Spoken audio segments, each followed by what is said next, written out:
महाराष्ट्र राज्य स्थानिक स्वराज्य संस्था निवडणुकांची सुनावणी आज सुप्रीम कोर्टात पार पडणार आहे। हे अनुक्रमांक 29 ला मॅटर आहे कोर्ट नंबर 3 मध्ये जस्टिस सूर्यकांत आणि जस्टिस कोटेश्वर सिंग। पण आज कोर्ट नंबर 3 हे फक्त 1 वाजेपर्यंत बसणार आहे। त्यामुळं 29 नंबर प्रकरण हे पोहोचण्याची शक्यता धुसर आहे।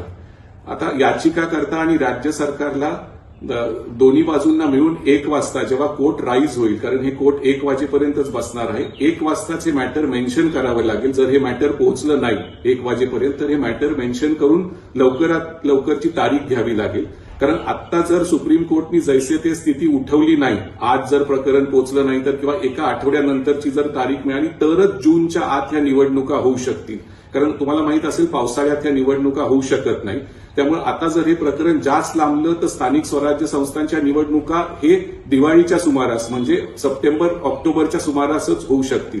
त्यामुळे आज हे प्रकरण पोहोचणं गरजेचं आहे आणि जर ते पोहोचलं नाही, खंडपीठ 1 वाजेपर्यंतच बसणार आहे, तर ते दोन्ही बाजूंना मेन्शन करून लवकरात लवकरची तारीख या प्रकरणामध्ये घ्यावी लागणार आहे।